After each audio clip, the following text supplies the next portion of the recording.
بسم الله الرحمن الرحيم السلام عليكم ورحمة الله وبركاته داوديال ميل adduunka aad ka joogtaan ba ku soo dhawaada TV-ga caalamiga ee Somali Channel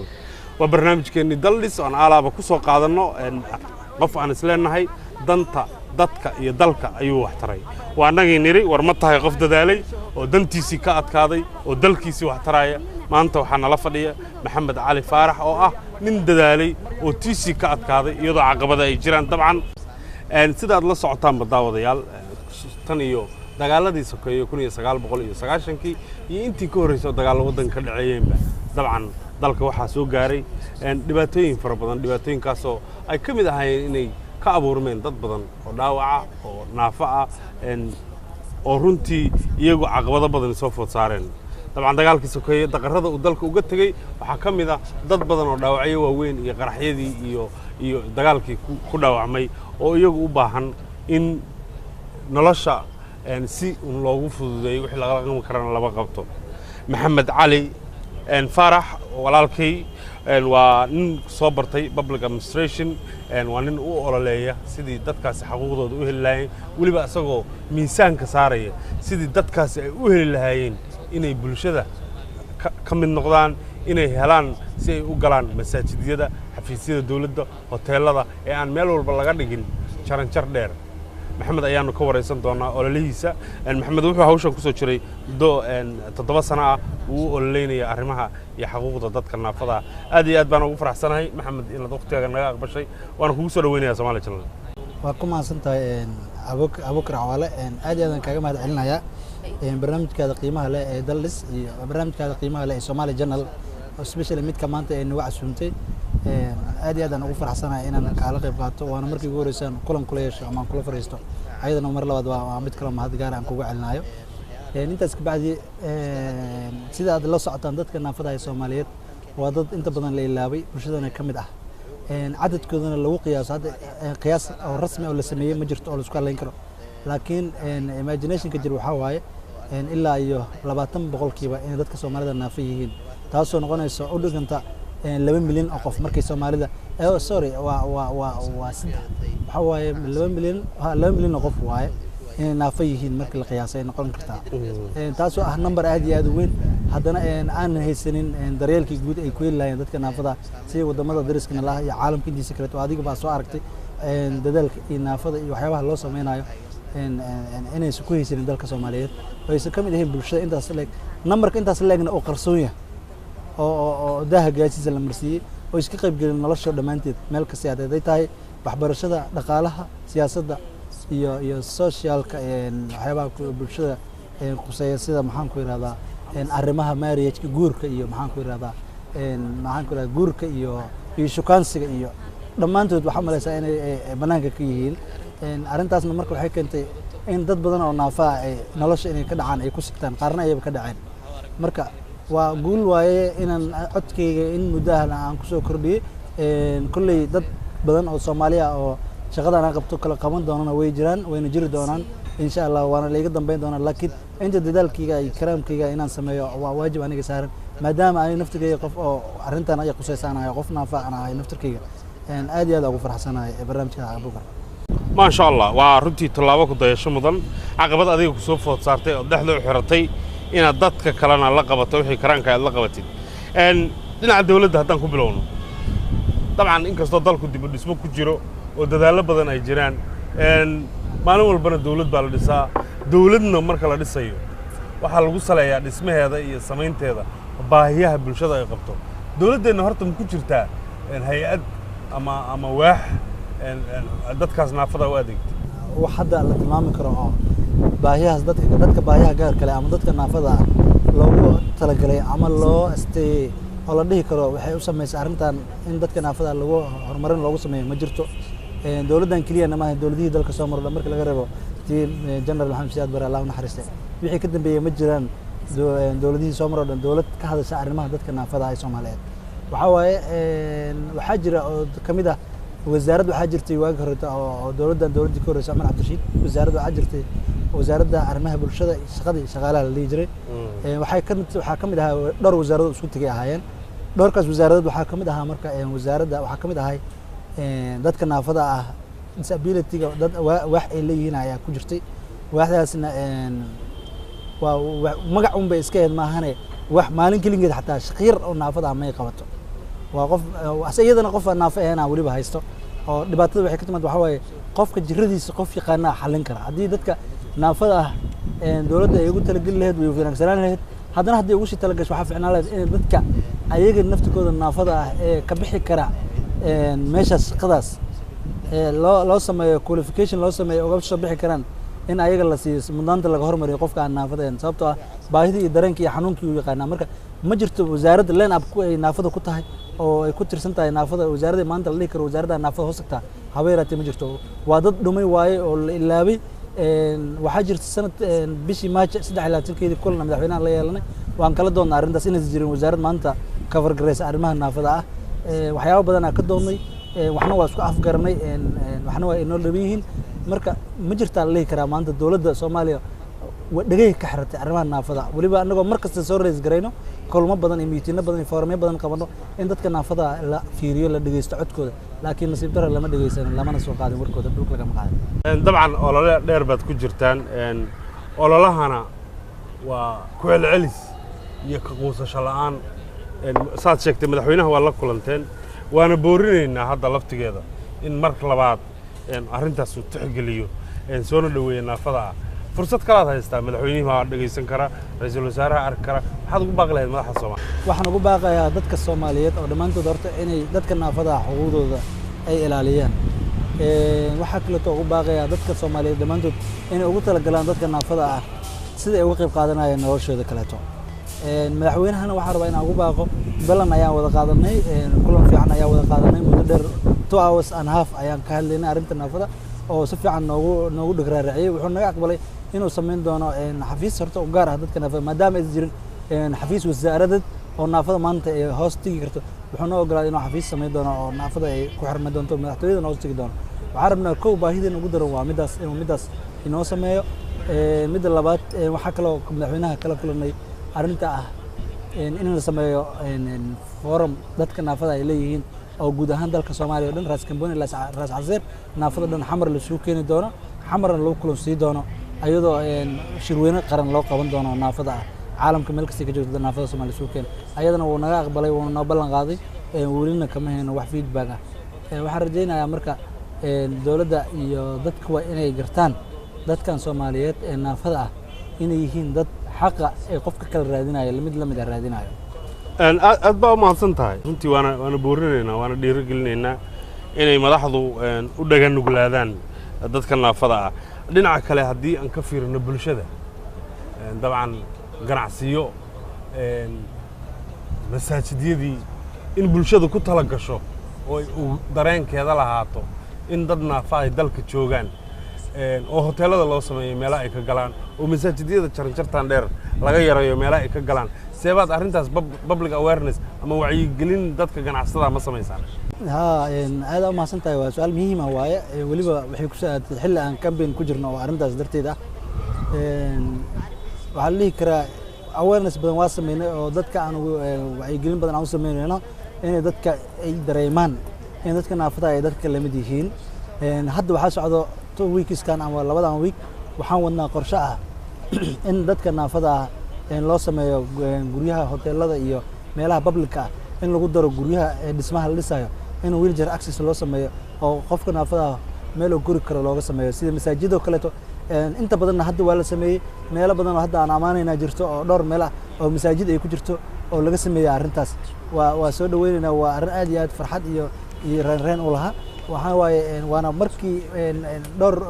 weegi labaad oo aan wadna hadda campaignkaas ay jiro oo aan ku sameynayna meelaha public ah si dadka naafada guryaha ay uga qayb qaataan si dadka naafada ay uga qayb qaataan inay nolosha bulshada ay kaga qayb qaataan sababtoo ah haddii aan maanta xawaalad imaado ama aan bangi imaado oo aan heli karin inaan bangiga gudihiisa aan waxaan rabaa aan ka qabsado daas waxay noqonaysaa marka in discrimination lagu sameeyay sababtoo ah markii dadkii dhan wada korayaan laakiin aniga wheelchairkaygii oo darbi 20 sentimitir ah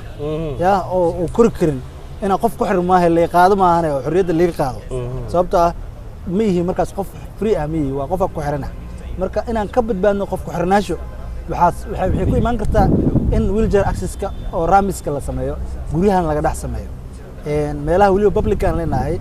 guryaha dad gaar mar dambe aan usoo laaban doonaa laakiin meelaha publica ah oo aan tegayno danta noogu xiran tahay waxaan codsanaynaa kambeynka awanoo ah in disability accesska la sameeyo ololahan dadka daryeelka dadka naafada ee ka qaybgalka guryaha iyo dhismayaasha iyo wadooyinka waxaan codsanaynaa arrintaas in lagu xoojiyo waana kaaga mahad celinayna sida uga qayb qaadanaysaan waa arrin farxad iyo diirin noole in maanta qaybo badanna naga aqbaleen qaybo badanna inoo dhiman yihiin arrinta noocaas ka quusanana idin leenahay hawshaas nabada waxaan kaloo runtii aan u mahad celinaynaa xaqiiqa times oo arrimahan disability-ga iyo la shaqaysa wax badanna ka qorta dhiirigelisana in wax laga qabto waa barnaamijkeennii waxaan leeyahay haddii aad dalka ku sugan tahay aad isleedahay waxaad tahay laftigaagu mid dadaalay oo dantiisii ka adkaaday oo dalkiisii wax taraya ku soo dhawow goobtu waa kuu furan tahay waxaa laga yaabaa wiiga soo socda qofkii hor fadhiya inaad adiga tahay waa daldis@somalijournal.tv emailkaas aad nagala soo xiriiri kartaa barnaamijkuna waa barnaamijkaagii mar labaad ayaan u mahad celinayaa xaqiiqa times oo garab istaagtay runtii dadka naafada ah sheekooyinkooda iyo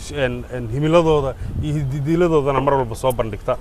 way mahadsan yihiin dhammaan shaqaalaha xaqiiqa times dhinaca kale haddii laga fiiriyo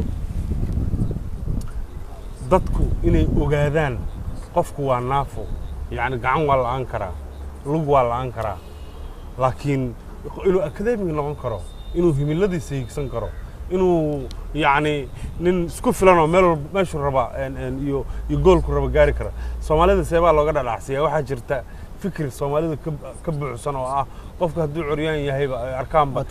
waa tuugsanaya arrintaasee wax looga qaban karaa mase dhacday sheekooyin noocaas oo kale ah waan runta qofka naafada xataa haddii oo level sare xataa aqoontiisa tahay meelaha qaar ma loo arko inuu yahay qof level sare ah waxaa lala mid dhigaa qofka tuugsanaya sababtoo ah muuqaalka soo badbataya wuxuu noqday muuqaal dad maadaama dadkan la ignore gareeyey la nacay la yasay hoos wax badan loo liiday ayagana nolosha qofka dad ka dhacay u bateen markii nolosha inay ka dhacday u bateenna qaarkood way dawarsadeen marka waxaa keenay inay tuugsan way dawarsadeen waxbarasho maysa helin caafimaad maysa helin daryeel maysa helin cunno maysan helin jiif iyo hoyna maysan helin marka waxaa keenay qaarkood inay tuugsadaan dawarsadaan ama nolol hoose ay ku noolaadaan waa arrintaas la oran karaa dadka naafada ahna waxaan dadka waxaan dhihi rabay naafada aan ahayn ee bulshada aan la nool lahay ee naafada ahayn mar kasta waxaan ku dhiirigelinaa inay dareemaan qofka hadduu naafiya inuusan wax qabad la'aan uusan ahayn ya hadal yar waxaa jiro disability is not inability marka qofka haddii uu naafo yahay ma aha wax qabad la'aan waxba badan oo soo kordhi karaa dad waxaa jira caalamka waxyaabo waaweyn ka soo qabta oo naafo ah dalkeen way ka jireen xilliyadii horeeto dadka naafada warshadii lahayn oo soo saari jiray alaabo gaar ah oo dowladda maxamed saad bare isticmaali jirta waxaa jirta wadamada dariskana dad badan naafo ah oo horumar ka gaaray jiro dad orodyahanaa jiro oo naafo ah oo adduunyada heer ka gaaray oo la yaqaano marka waxay ku xiran tahay marka sidii loo maalgashto naafaday ku xiran tahay oo niyadda loogu dhiso sidii loo maalgashto oo niyadda loogu dhiso oo codkooda sare loogu qaado sababtoo ah markii meel aad aadaysa haddii hotelka iyo baararka iyo maxaan ku yirahdaa meelaha public iyo wasaaradaha markaad tegaysa haddii lagu arko inaad qof tuugsana oo keliya tahay xataa waardiyaha albaabka markaa furayo ku shilin kaar kuu soo taagaa bannaanka oo kuleeya iska laaba marka si arrintaas looga badbaado waa in muxuu kuuga usoo taagaya ma wuxuu isleeyahay gudahaba wuxuu u socdaa inuu gudahaba kasoo tuugsado oo u socdaa isleeyahay wayna dhacday anay kula hadlaya igu dhacday marka waa wax practical aan u hayno waaye marka arrintaas waxaa looga badbaadi karaa marka in dadka si wada jir ah ya ka qaybgal siman ama inclusive participation in la helo inclusive participation waxaa lagu heli karaa meelaha maxaan ku yiraahdaa publica dadka iska leh inay fahmaan dadka naafada inay dadka lamid yihiin ay guryahooda ay dhisayaan ay wheelchair ramis ka sameeyaan waa u mahad celinayaa xaqiiqa times oo culays badan inala saartay annaga xataa sida aan hawshan kusoo rays garay lahayn mas-uuliyadda maanta kulankaana iyo fadhigeena iyo maanta inoo saamaxday naftirkeeda waxa waaye waa arrin aad iyo aad diilow leh waaye waxaan rajaynaynaa marka dadka waqti dheer ba ha qaadato ma quusanayno quus la'aantana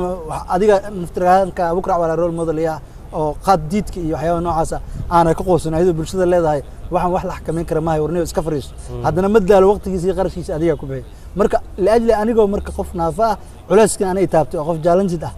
inaan marka aan quusto maanta waxay doqonnimo ay tahay marka ya waa mid arrin doqonnimo marka daalayo mana quusanayo waxaan rabnaa marka meelaha public ah waan ku celcelinayaa especially airportka aadan cadde ya especially airportka aadan cadde wasaaradaha hoteelada baararka masaajida iyo dhammaan meel kasto oo public meelaha guryaha public ah waxa codsanaynaa in dadka naafada lagu tixgeliyo especially waxa kale oo dheer meelaha ganacsiga gaarka loo leeyahay meel badan waxa jira shirkado badan oo shirkadaha waaweyn oo aan la geli karin jira albaabkooda qof naafa oo gudaha kasoo service keeli karin jirto marka si arintaas looga badbaado waxaan codsanaynaa ayagana shirkadaha gaarka loo leeyahay kuwii sameeyay wheelchair ramps waa ugu mahadnaqaynaa kuwii aan sameynin weli wax u dhiman yihiin waxaan codsanaynaa inay sameeyaan si service-kooda aan u helno marka aniga u baahanahay company-ga inaan soo fuulo oo aan helo service-ka oo bixinayo haddii banaanka liigu keenayo saxiix banaanka oo warqadii aan saxiix lahaa jidka liigu keenayo discrimination liigu sameeyo waa laakiin ninka ma oga inuu discrimination igu sameeyo laakiin aniga u fahmayo inuu discrimination sameynayo marka si wax loo gudbo milkiilayaasha ganacsatada iyo dhammaan dadka ku lug leh arrimaha dhismayaasha si aad waxaan ku baaqayaa injineerada waliba waa ku soo celinayaa eragaas injineerada waxa waaye adinka haddii aad ogolaanin in guriga aad dhisaysan aad wheelchair ramp aan u sameynin ninka milkiilaha wuu qaadanayaa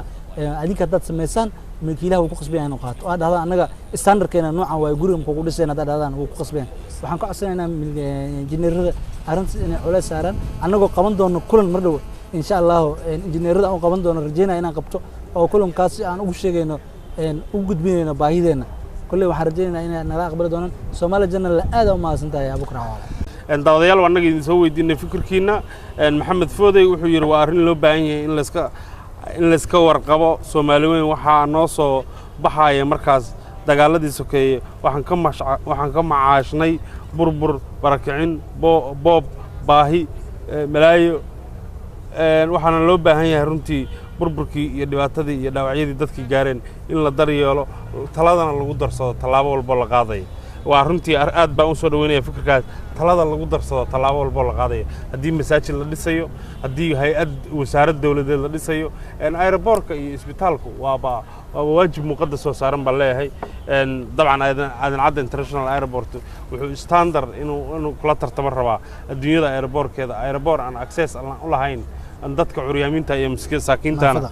naafadana waxa la oran karaa runtii wuxuu ku feel garoobay equality ama sinaantii inay dadku wada isticmaali karaan waliba waxaan si gooniya ugu sii boorinayaa masaajidiyada jaranjaraha dheer leh waa in loo ogolaadaa qofka naafada ah inuu masaajidka yimaado oo cibaadaysto insha Allah arrintaasna hawl badan ma aha meeshii jaranjarada ahayd inta la dumo salax yar in loo sameeyo haddaan ku soo noqdo haddii la rabo in la kala qayb qaato waxa laga yaabaa inaad dhiiro gelisid ama ay dad badan kugu daydaan xagalin kala soo xiriiri karaa dad badan way nagu dhiirigeliyeen arrintan inaan wax ka qabanno oo aanan ka daalin waxaana sameynay markii aan dad badan waxaan sameynay bogag oo social media jiro ya oo especially Somali Disability Empowerment Network laha qofki Google Chrome wuu heli karaa website waa jiro oo somali-disability.org si toos ah waxa email naloogu soo diri karaa info@somali-disability.org waa web mailkeena waaye wixii fikradaha iyo wixii talooyin ah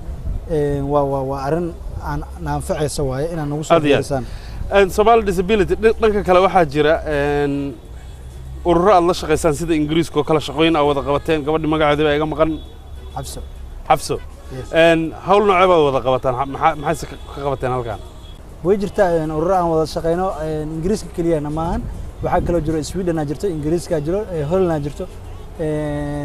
waa arrin aad iyo aad u fiican waaye hadda ururkaas East Africa Disability Aid ayaa la yiraahdaa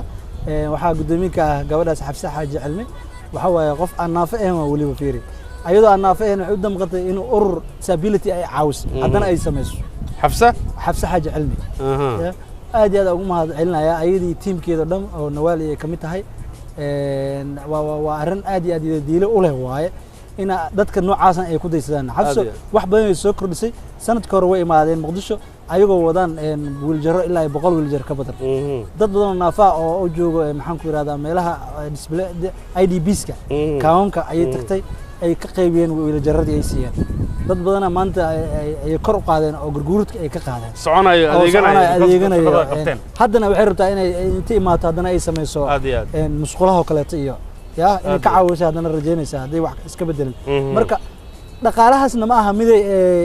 UN ka qaatay iyo Mareykan galbeed ka qaatay ama European ka qaatay waxa waaye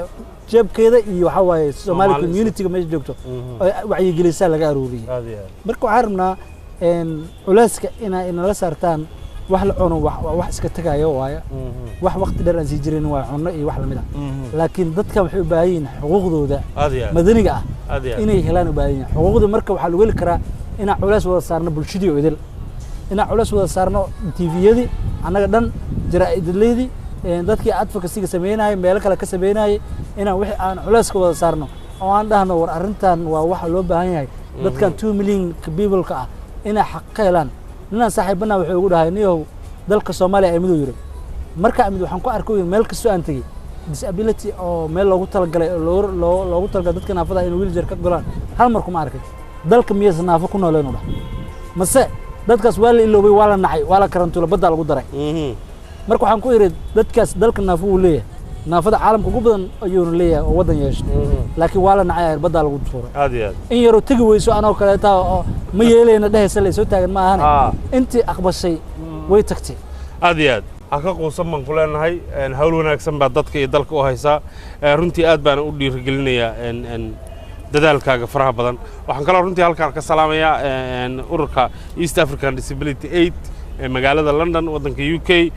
xabsa xaaji cilmi iyo tiimkeeda Nawaal iyo dhamaantiin aad baan idin salaamaya waxaan leenahay runtii juhdigii iyo hawshii aad geliseen miraheedii maanta la guranayaa magaalada Muqdisho iyo xariyaha IDP campska inay joogto qof aan awal masaajidka guriyaysan jirin laakiin hadda waqtiga adaanka markuu soo dhow yahay wheelchairkiisa inta cabaysto salaadiisa aaday ajarkaas waxbaad ku leedihiin keep up the good job baan leeyahay insha Allah waan isarki doonaa haddii alla idmo aad baan kaaga mahad celinayaa hawsha aad haysid dadaalkan halka ka sii wad fariintaada ugu dambaysa iyo baaqaad Soomaali weyn u dirayso waa maxay fariinteeda ugu dambaysa iyo baaqaan Soomaali weyn u diraayo laba baaq ayaan dirayaa midna waa dadweynaha midna waxa waaye dawladda waaye mid waa dadweynaha waxa waaye midka dadweynaha soo hormarinaya dadweynaha hadiisan ayaga ogolaanin in gurigooda iyo maxaan ku yiraahdaa masjidkooda iyo meelaha ay leeyihiin ay ogolaadaan dadka naafada ah waxa dadka naafada weligood banaanka taagnaanayaan naafadnimadu ma aha wax dad gaar ah Ilaahay waa asteeyay ma aha ya nin kasto nool naafanimo filan la ma aha jirto maanta wheelchair access adiga aad sameysay waxa laga yaabaa adigoo naafeen inaad sameysay bir lug ka soo goodo oo adiga aad wheelchair ku marto meeshaas oo adiga ku anfaco dadweynaha waxa leeyahay wax la iska xiga ma aha wax naafanimadu wax dadka dhan quseeyo waaye wax sida malaga qofka uu dilayo oo loo ogeyn ay ayadan la mid tahay wax waqti kasta imaan kara waaye gurigiina u sameeyaa disability access xaruntiina ganacsiga u sameeyaa disability access masaajidiina u sameeyaa disability access iyo meelaha ku cibaadaysataan waxaan kaloo leeyahay marka dadka naafadana oo arka inay yihiin dad bulshada kamid ah kana qayb qaadan karo nolosha waxaan rabaa marka dawladda inaan kala hadlo hal mid dawladda waxaan rabaa inaan iraado suuragal maaha in maalin kasteeto wasaaradihiina ay dhahaan annaga naafadu adeegna haddana wax naafada ay isu qabanin haba yaraatee bal inay jealous ka noqdaan wixii naafada qabsatay inay dhibsadaanba way dhacday waan aragnay guulaha naafada gaarto inay wasaaradda dawladda kamid ah inay dhibsanayaan inta wax u qaban lahaayeen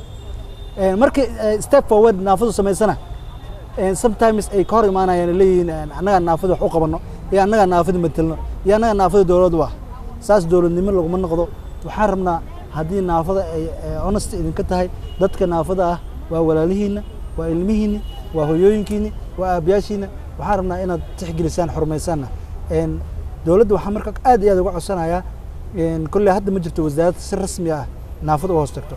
laakiin golaha wasiirada dhammaantood si isu guud ahaan iyo ra'iisul wasaaraha waxaan ka codsanayaa waxaa jira urur waxaa jiro convention caalami ah oo arrimaha naafada ah sida kan oo convention oo caalamiga oo Geneva xuquuqda dadka naafada ah waxaa kaloo jiro National Disability Act oo loo baahan yahay wadanka in loo sameeyo uusan lahayn asagana waxaa jira National Disability Policy oo ayadana loo baahan yahay wadanka uusan lahayn ayadana loo baahan yahay in la sameeyo waxaan rabnaa dawladda Soomaaliya in arrintaas culays ka saarto madaxweynaha uu naga ballan qaaday ballantiina laga qaaday in la hirgeliyo oo la dabaqo aysan ku ekaan hadal arrintan dhug loo yeesto culays weynna la saaro Somali Channel boqolkiiba boqol waa u mahad celinaynaa kulankan maanta sharafta leh ee igu casuumen waana kaga mahad celinayaa fariinteeda ugu dambeyso waxaan dadweyne noo ballama iyo qof kasta dowladda ah campaign-ka anaa wadno ah ololaha dadka naafada inay ka qayb qaataan guryaha iyo korista meelaha dhan xafiisyada in lagu saacido oo qof kasta iga maqlaya ama iga daawanaya ee xarun ganacsi leh inuu subaxdiiba ku dhaqaaqo inuu sameeyo xaruntiisa wheelchair access inuu sameeyo ama meesha wheelchair-ka ka fuula af Soomaali haddaan ku sheego waa meesha wheelchair-ka laga soo saaro guriga oo xakabada ah marka xakabada in la baabi'iyo oo barrier-kaas la tirtiro lana furo albaabadana loo furaan rajaynayna dadka naafada aad iyo aad baad u mahadsantahay maxamed guul baan ku rajaynayaa insha Allah waana boorinaynaa runtii qodobadaas uu soo jeediyey in la dhaqan geliyo